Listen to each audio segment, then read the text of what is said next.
Here, dankie vir hierdie wonderlike voorreg om vanoggend in U naam by mekaar te wees. Dankie dat ons as 'n groep vriende, as 'n familie in U by mekaar kan wees en dat ons U naam kan loof en U naam kan groot maak. Ons kom so vanoggend na U toe vanoggend en ons prys U vir wie U is. Here, ons kyk na U skepping en ons prys U vir wat U geskep het. Vir hoe U dit onderhou. Hoe U dit daagliks in die hand hou. Dankie dat U ons in die palm van die hand hou en dat ons onder U vlerke kan skuiling vind. Here, dankie dat U ons rots en ons krag is. Dat U ons waarheid is. Vader, daar word soveel goed na ons gegooi, soveel dinge bombardeer ons oë en ons ore. Maar U is die waarheid. U is ons enigste waarheid. U is ons veilige vesting. Ons kom vanoggend na U toe in die naam van die Seun, die Here Jesus Christus, en ons gee U alle eer, in die hemel en op aarde. Here, dankie dat ons vanoggend weer om U woord kan vergader. Dankie dat U woord sentraal is. Dankie vir die woord wat U vir ons gegee het, Vader. Vader, maar soveel dinge in die woord wat ons nie verstaan nie, soveel goed wat nie vir ons duidelik is nie. Ons kom vra vanoggend dat U vir ons sal openbarings gee, dat U dit vir ons sal oopbreek, dat U vir ons nuwe betekenis sal gee. Dat U woord die waarheid in ons sal wees en dat U woord soos lewende water uit ons sal uitvloei. En soos dit uit ons uitvloei, dat dit die rondom ons sal aanraak, dat dit sal nuwe lewe bring en dat dit sal groei bring. En Vader, dankie dat ek die van ons gesin, ons families, ons vriende, wat siek is, aan U kan kom opdra. Dankie dat ons kan bid vanoggend vir volle genesing, vir totale genesing. Dankie dat ons U genade, U hand van genesing oor hulle elkeen kan kom toebid, en dat U nou so inkom en dat U genesing sal bring. Volle genesing, Here Jesus Christus. Ons vertrou U daarvoor in Jesus se naam. Here, ons kom bid ook so vir ons geliefdes wat nog nie aan U behoort nie. Geliefdes wat seer gekry het, wat weggedraai het. En ons bid dat U hulle sal nader trek in die koninkryk in. Ons bid vir hulle vir oop deure, vir woorde wat hulle hoor, vir dinge wat hulle sien, wat hulle nader trek na U toe. Ons bid vir goddelike afsprake. Vader, ons kom bid so vir elke kerkbyeenkoms vanoggend in hierdie vallei van ons. Elke plek waar mense byeenkom in U naam. Ons kom bid dat U sentraal sal staan, dat U woord sentraal sal staan, dat U waarheid sentraal sal staan by elke plek van byeenkoms vanoggend. Here, dankie dat ons vir hierdie vallei kan kom bid en dankie dat ons kan bid dat hierdie herlewing sal kom, nuwe lewe sal kom, dat hierdie oplewing sal kom in U naam en in die verheerliking van U naam. Ons vra dit so in Jesus se naam. Amen. Okay, ons maak vanoggend klaar met Johannes 1. 2 van Johannes Doper se disippels volg vir Jesus. Jesus kom agter, hier is nou 2 mense wat agter hom aanstap. 2 manne wat agter hom aanloop en hy draai om en hy vra vir hulle, wat soek julle? Wat wil julle hê? Hulle vertoef 'n tydjie by Jesus en hulle kom tot die besef dat hy die Messias is. Hulle eerste reaksie is om uit te gaan en ander daarvan te vertel en om vir hulle ook na Jesus toe te bring. Jesus roep ook self een nader om hom te volg. Ons kry herhaling en 'n opeenvolging van hierdie proses en die groep wat vir Jesus volg, groei. Hierdie manne wag nie dat hulle eers die hele Nuwe Testament ken en verstaan nie. Hulle wil nie eers alles van Jesus en die Heilige Gees ken voor hulle uitgaan en ander van Jesus vertel nie. Hulle gaan dood eenvoudig uit en hulle vertel. As daar dan vrae is wat hulle nie kan beantwoord nie, sê hulle net, kom kyk, kom luister self. Kom word stil by die voete van Jesus en kyk wat hy aan jou gaan openbaar. Ons opdrag is om uit te gaan. Ons opdrag is om te gaan vertel, om in te nooi, kom luister self na Jesus. Vanoggend gaan ons verder met Johannes 1 en ons lees vanaf vers 47. Toe Jesus vir Nathanael na hom toe sien aankom, sê hy vir hom: Hier is 'n ware Israeliet, 'n man in wie daar geen bedrog is nie. Nathanael vra hom toe: Waar vandaan ken u my? Voordat Filippus jou geroep het, antwoord Jesus hom: Toe jy nog onder die vyeboom was, het ek jou al gesien. Toe roep Nathanael uit: Rabbi, u is die seun van God, u is die koning van Israel. Daarop sê Jesus vir hom: Glo jy omdat ek vir jou gesê het dat ek jou onder die vyeboom gesien het? Jy sal nog groter dinge as dit sien. Verder sê Jesus vir hom: Dit verseker ek julle, julle sal die hemel oop sien en julle sal die engele van God sien op en afklim na die seun van die mens toe. Kom ons kyk na die eerste gedeelte hiervan, verse 47 tot 49.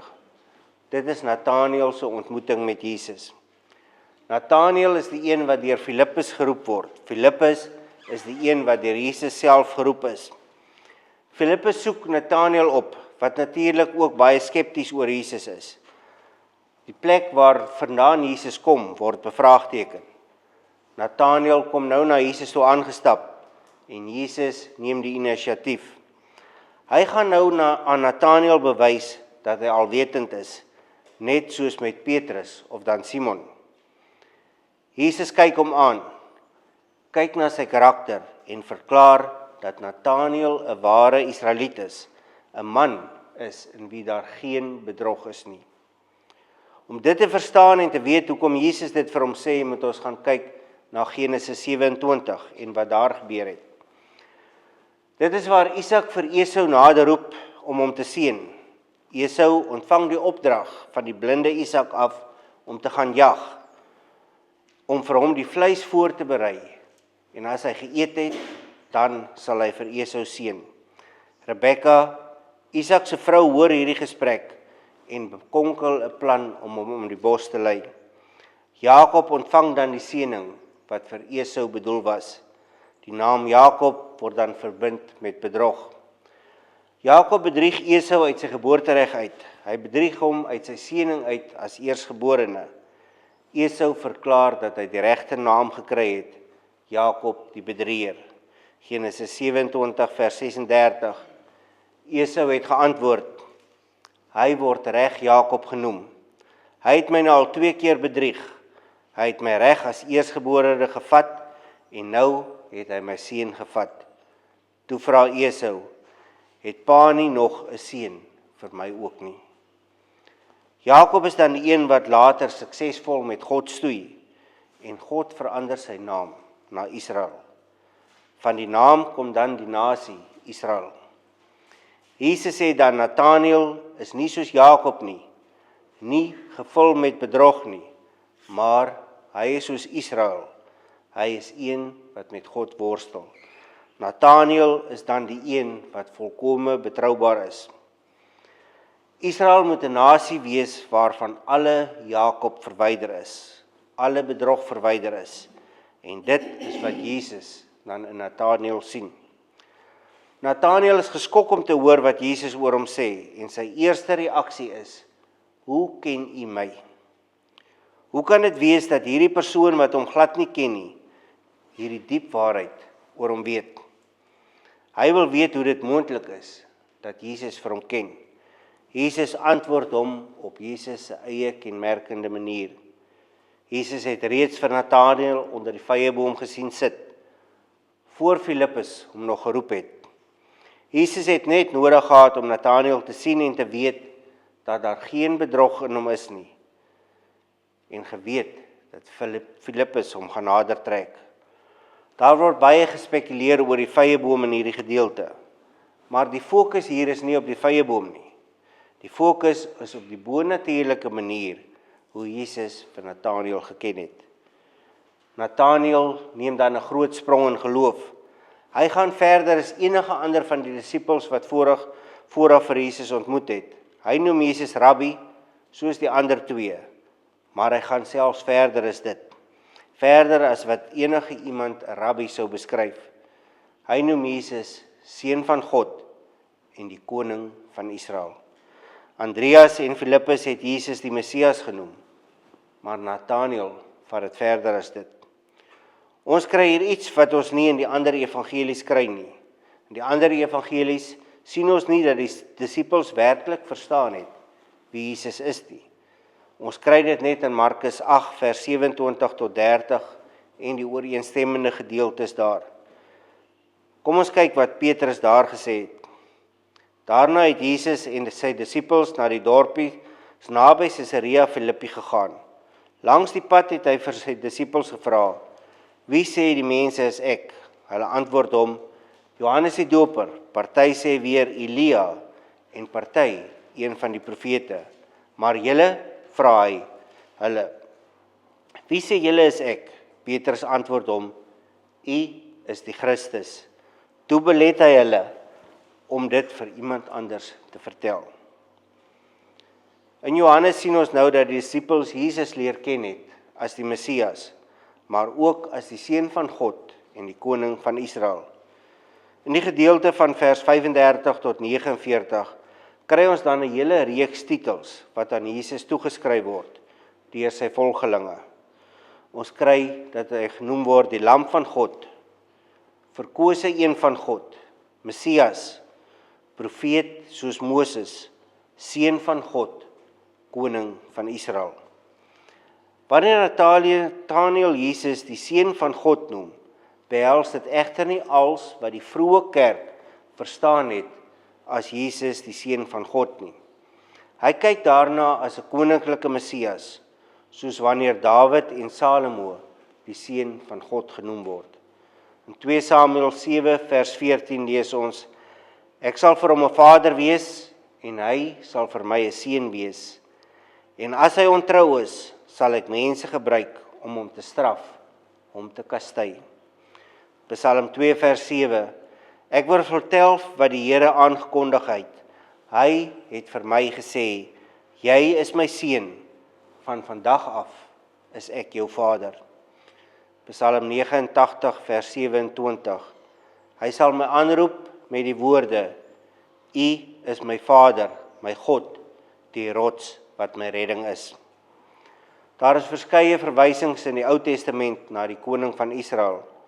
In Jesaja 44 vers 6 lees ons: "So sê die Here, die koning van Israel, sy verlosser, die Here die Almagtige: Ek is die eerste en ek is die laaste, en buiten my is daar geen God nie." En dan lees ons in Sefanja 3 vers 15: "Die Here het 'n einde gemaak aan jou straf. Hy het jou vyande laat pad gee. Die koning van Israel, die Here, is by jou. Jy hoef geen ramp meer te vrees nie." Nathanael se verwysing hier na die koning van Israel sou wees na 'n onoorwinbare koning wat die vyande van Israel kon verslaan. Hierdie was nie 'n messiaanse titel nie. Kom ons lees nou weer verse 50 en 51, die laaste 2 verse van Johannes 51. Daarop sê Jesus vir hom: "Glo jy, omdat ek vir jou gesê het dat ek jou onder die vyeboom gesien het? Jy sal nog groter dinge as dit sien." Verder sê Jesus vir hom: "Dit verseker ek julle, julle sal die hemel oop sien en julle sal die engele van God sien op en afklim na die seun van die mens toe." Jesus gebruik nou hierdie insig wat Nathanael gehad het om die groter groep insig te gee in hoe hy sy messiaanse rol moet volstaan.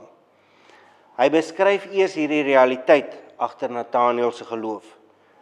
Nathanael het geglo omdat Jesus vir hom vertel het dat hy hom onder die vyeboom gesien het. Nathanael neem hierdie geloofstap wanneer hy Jesus se bonatuurlike vermoë beskou, en dan besef hy wie Jesus is. Daar is egter nog meer. Nathanael en die res kan verder as dit gaan. Ware geloof is wanneer iemand na Jesus se lering luister, maar ook wanneer iemand sy werke aanskou.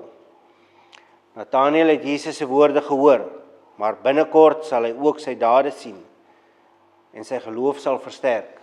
sy geloof sal verdiep. Hierdie groter dinge gaan begin by Kanaan, by die troue daar. Nathanael gaan dan saam met die ander disippels, saam met Jesus na Kanaan vir die troue. Nou in Afrikaans mis ons iets in vers 51. Kom ons lees dit gou in die English Standard Version. And he said to him, Truly, truly, I say to you, you will see heaven open and the angels of God ascending and descending on the Son of Man. In die ander evangelies kry ons die gebruik van die woord Amen. Johannes gebruik egter deur die evangelie die dubbelvorm Amen, Amen. Dit het ons dan as truly, truly. Dit was die gebruik van Jesus se tyd om die waarheid te bevestig, deur dit dubbel te sê, truly, truly. Dit was dikwels aan die einde van 'n gebed gebruik, om die inhoud van die gebed as die waarheid te verklaar. Jesus gebruik dit hier om die belangrikheid van die punt wat hy maak te beklemtoon. Dit verseker ek julle, of in Engels, I tell you the truth, en soos Johannes dit in die dubbelvorm gebruik, dui op die absolute waarheid wat Jesus hier verkondig, truly, truly. Dit is die belangrike waarhede wat sy volgelinge moet verstaan. In die laaste deel van die vers kry ons ook 'n verwysing na die seun van die mens. Jesus gebruik dikwels hierdie titel oor homself, die seun van die mens. In Daniël 7 vers 13 tot 14 lees ons: My nagtelike visioen het voortgeduur. Daar het in die wolke iemand aangekom, iemand soos 'n menslike wese. Hy het na hom toe gegaan wat ewige lewe en is voor hom gebring. Aan die menslike wese is die heerskappy en die eer en koningskap gegee, sodat al die volke en nasies en taalgroepe hom sou dien. Sy heerskappy is 'n ewige heerskappy. Dit sal nie tot niet gaan nie. Sy koningskap sal nie ophou nie. Hierdie titel van seun van die mens kom 13 keer in hierdie evangelie voor. Dit verwys dikwels na Jesus se hemelse oorsprong en status. Met hierdie eerste seun van die mens stelling wys Johannes vir ons hoe Jesus die hemel en die aarde in eenheid bymekaar gebring word. Net soos in vers 50 word die meervoud gebruik. Julle sal sien. Al Jesus se volgelinge word hier ingesluit. Ons sien dat Jesus verklaar dat hulle die hemel oop sal sien. Die Joodse volk het geglo dat wanneer die hemel oop is, God sal toetree wat op aarde gebeur en die rigting van dinge wat op aarde gebeur sal verander. God se koninkryk sal dan aarde toe kom. Markus 1 vers 10 lees ons: Net toe hy uit die water kom, het hy die hemel sien oopskeer en die Gees soos 'n duif na Jesus sien neerdal. Die hemel word oopgeskeer wanneer die Heilige Gees op Jesus kom. Dan in Openbaring 4 vers 1 lees ons: Hierna het ek Johannes in die hemel 'n deur sien wat oopgemaak is, en die stem soos die geluid van 'n trompet, wat ek die eerste keer met my hoor praat het gesê: Kom op hierheen, en ek sal vir jou wys wat hierna moet gebeur. Die oop deur in die hemel is die finale gebeurtenis wanneer God se koninkryk aarde toe kom. In Genesis 28 lees ons van 'n droom van Jakob. Hy gebruik 'n klip vir 'n kopkussing en droom dan die volgende. Genesis 28 vers 12. Hy het gedroom: 'n leer staan op die aarde en die punt van die leer raak aan die hemel en die engele van God klim op en af teen hierdie leer. Jesus is nou die een wat kom en die weg oopmaak tussen die hemel en die aarde. Jesus is die een wat kom en die hemel en die aarde bymekaar bring. Wat ons hier in die laaste deel van Johannes 1 kry, is die beste voorbeeld wat ons het in die Bybel vir die proses van disipelmaking. Dit begin als met Johannes die Doper wat weet wanneer dit tyd is dat hy moet minder raak en Jesus meer moet raak. Wanneer dit tyd is om die fokus na Jesus toe te skuif. Ons het hierdie nederigheid nodig in die kerk. Dit gaan nie oor die kerkleierskap of oor die gemeente of oor die wonderlike dinge wat die gemeente doen of oor die status van die gemeente nie. Nee, dit behoort als oor God te gaan. Dit behoort als te gaan oor die woord van God. Johannes het nie net sy bediening aan Jesus oorgegee nie. Hy gee ook sy disippels oor aan Jesus. 2 van Johannes se disippels volg Jesus. En hy vra vir hulle wat hulle doel is. Hoekom volg hulle hom? Hulle verklaar dat hulle by hom wil bly, dat hulle sy disippels wil wees. Soos hulle tyd met Jesus spandeer, sien en leer hulle wie hy werklik is. Andreas gaan haal sy broer Simon. Hy besef dat Jesus die verwagte Messias is en hy besluit, hy kan nie vir Simon agterlos nie. Johannes, wat heel waarskynlik die ander disipel was, skryf nie oor homself nie, maar hy sou heel waarskynlik dieselfde gedoen het. Ons het hier 'n model van evangelisasie wat ons nie net moet volg nie, maar ook moet bestudeer. Daarna kry ons vir Filippus wat vir Nathanael gaan haal, nadat hy dieselfde belewenis met Jesus gehad het. Jesus demonstreer aan Nathanael sy alwetendheid en Nathanael verklaar dat Jesus die Seun van God is. Ons gaan nou aanbeweeg na hoofstuk 2. Dit begin by die bekende gedeelte waar Jesus die water in wyn verander. Vanaf hoofstuk 2 vers 1 tot hoofstuk 12 vers 50 kry ons die hoofgedeelte van Jesus se publieke bediening. Die gedeelte word gebou rondom 7 wondertekens, wat weer georganiseer is rondom die dinge waaroor Jesus bedien het. Hierdie wondertekens wys na wie Jesus is. Deur hierdie wondertekens word die glorie en die autoriteit van Jesus gewys. Die Joodse volk sien die lig van God in Jesus. Met hierdie wondertekens word hulle uitgenooi om dieper ondersoek in te stel oor wie Jesus werklik is. Hierdie wondertekens veroorsaak dat hulle by 'n punt kom waar hulle geloofsbesluit moet maak. Vanaf hoofstuk 2 vers 1 tot hoofstuk 4 vers 54 kry ons 2 wondertekens wat afspeel in Kanaan. Die tema van hierdie wondertekens is die volbringing en die voltooiing van die ou verbond en die vervanging daarvan met die nuwe verbond en die redding wat dan deur Jesus Christus kom. In Christus het ons die nuwe wyn, die nuwe tempel, die nuwe geboorte en die lewende water en die nuwe aanbidding. Volgende week gaan ons begin met die bruilof in Kanaan. Ons is opgewonde oor moslems wat Jesus ontmoet en tot bekering kom. Ons is opgewonde oor mense wat in ander lande tot bekering kom en Jesus as verlosser aanneem. Ons is opgewonde oor herlewings waar mense weer opstaan en verklaar dat Jesus God is. Maar wat van hier by ons? Wat van Wellington en die Parel en die Boland en die Wes-Kaap en Suid-Afrika? Wat is hier besig om met die kerk van God te gebeur? Waar ons bly en waar ons werk? Wat is hier besig om met ongelowiges te gebeur?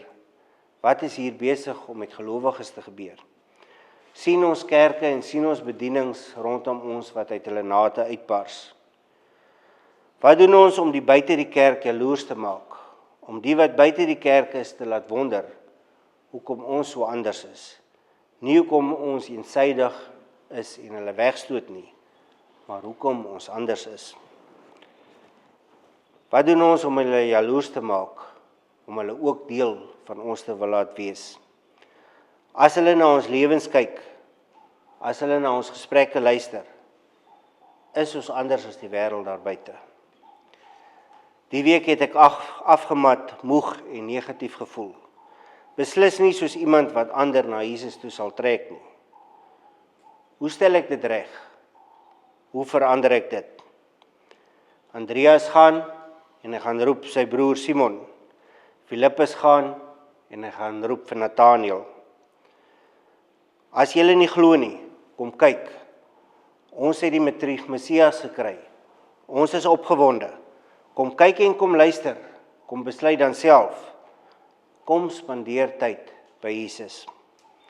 Wanneer ons voel daar skort iets, moet ons nie probeer om net harder te werk nie. Ons kan ook nie net gaan sit en moedeloos raak nie. Ons kan nie voor 'n skerm gaan sit en na ander se teachings gaan kyk en luister nie. Ons moet by Jesus uitkom. Ons moet by Jesus kom en ons moet stil raak by hom. Dit is by hom waar ons antwoorde is. Ongelukkig verg dit dat ons stil raak. Dit verg dat ons tyd moet spandeer. Simon en Nathanael moes los dit waarmee hulle besig was. Hulle moes gaan tot by Jesus. Hulle moes rustig raak. Hulle moes luister. Sosiale media kan vir ons baie leer. Teachings daarop kan fantasties wees.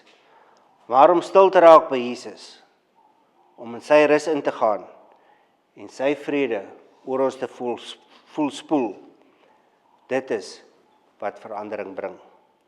Jesus kom sê vanoggend vir ons, hy verlang na ons, hy is jaloers met sy tyd op ons. Mag God se vrede ons die week rus gee, en mag die lewende water wat uit ons vloei, nuwe lewe om ons laat uitspruit. Amen.